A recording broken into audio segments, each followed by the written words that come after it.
The biggest thing for me, and what I was reading about an article just a couple of months ago, is that Melbourne is in fact going to take over Sydney's population in about 3 to 4 years' time.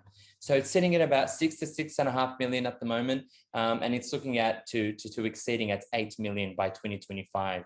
Now, for me as an investor, it doesn't necessarily mean that there's going to be more traffic or there's going to be too much people. As an investor, that should be a light bulb moment and say to myself, hey, this is a city that I want to be part of and want to be part of its growth potential. So, and this is why I want to take it down to Melbourne, not only just for the population's sake, but I feel also Melbourne is actually quite simple in terms of investing, and its geographic locations. It's very easy to pinpoint out growth corridors where a lot of infrastructure is, and where the local governments and the state governments are announcing and then planning to further grow the areas itself. So I want to take you on into a bit of that pathway. Now today I want to show you an area, a suburb by the name of Reservoir. I like Reservoir is because it's going through a major gentrification and in the area itself. Now, just to show you where it's located, you've got Melbourne CBD here, and it's directly north, about, again, like I said, about 12 to 13 kilometers out from the Melbourne CBD. Now, if you want to take context as to what is 12 to 13 kilometers out north of Sydney, you've got areas such as Lane Cove, where Lane Cove, the median home for a similar style for what you're about to see is about $1.5 million. And in fact, at $1.5 million, and you're buying something at less than half of that, just gives you a good understanding of the amount of growth that Melbourne has, and that it can and it will catch up to Sydney's market prices and appreciation today. So that is your potential, and that's where you want to be buying into. It's nice to get into the town, the product itself, what color the walls are and the floors, etc., etc. That's the fun stuff.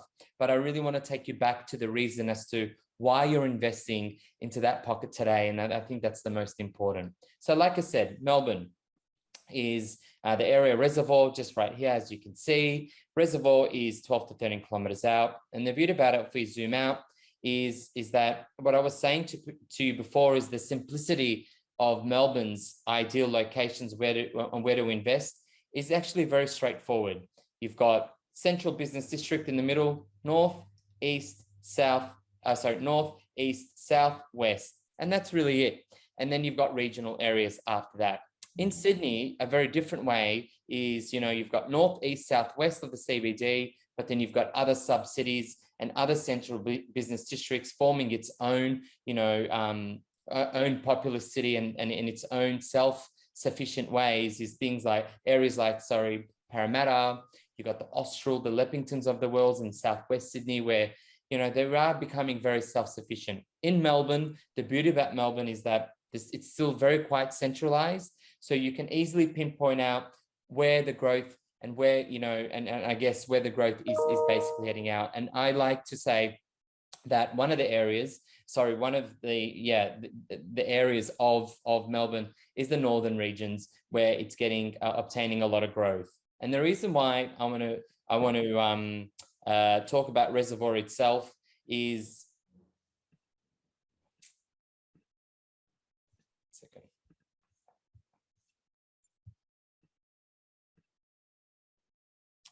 so as a key investor, you want to ask yourself, why Reservoir? And a reason as to why Reservoir is that you've got infrastructure such as a new train station that's currently being built that is at $232 million.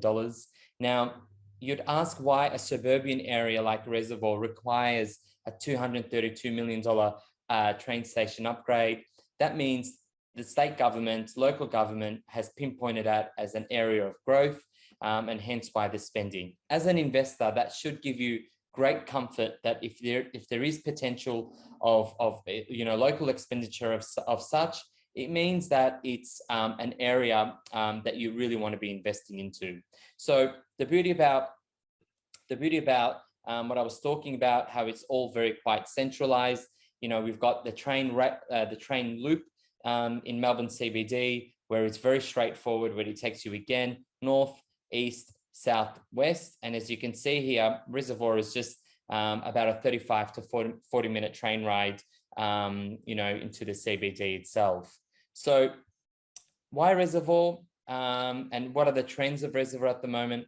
Now, the area, like I was saying before, is going through a major gentrification. So this is an established area, and an established area, the only way new dwellings can be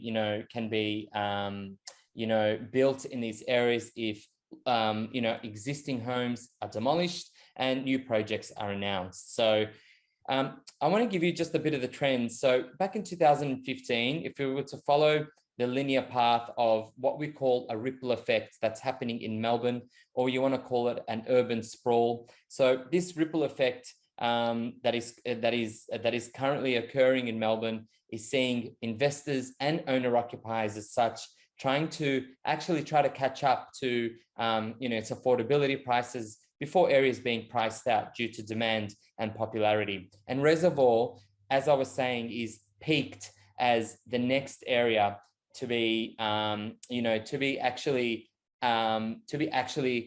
driving towards the height of the peak of the area before people are resorting to get to the next area. As an example of this, Fitzroy North, which is an inner city of area, which is 2 to 3 kilometers out from the CBD. In 2015, the median price average was $1 million. And now it's based in 2019, 2020, you're looking at a $1.5 million purchase in that area.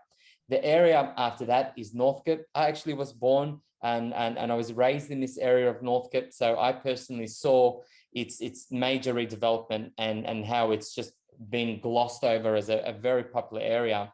Northcote back in 2015 was 950,000, and now you're looking at about $1.5 million homes today. And I know that for a fact.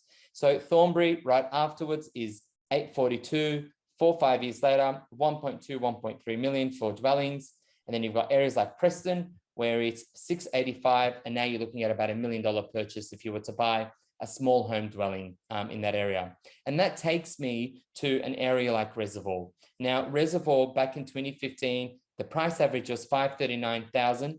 And now you're looking at about an 800K purchase to get into these areas. Actually, in fact, it's about 900,000 as it stands in 2020 and 2021. So it only makes sense to that ripple effect that we were discussing as to why you want to get into an area like Reservoir, because it is quite affordable at the moment, where we're seeing a very good appetite of first-time investors or first-time owner-occupiers or a purchase pool in general, seeing people wanting to buy something between 600,000 and 700,000 and 700 to 800K.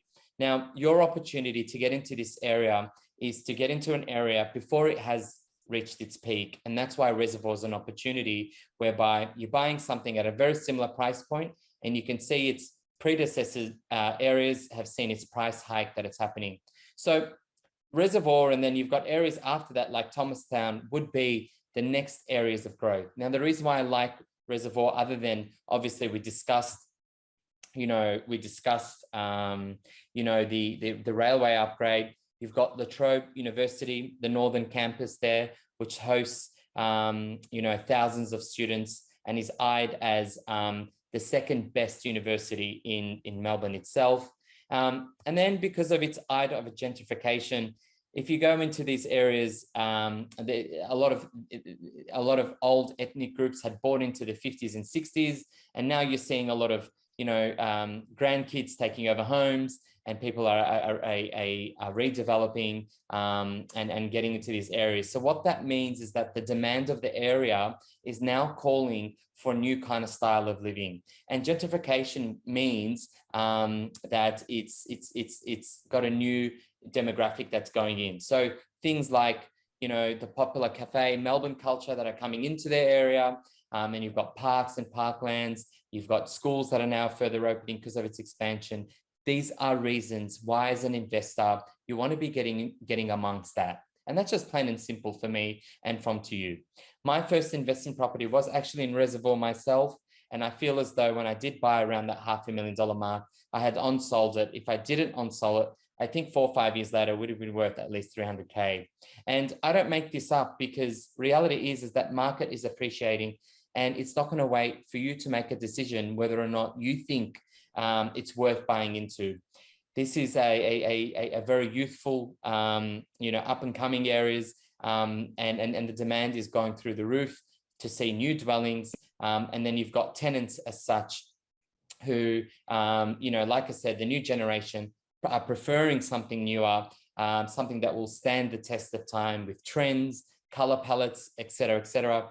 And these are the reasons why this area is going through a nice, good redevelopment.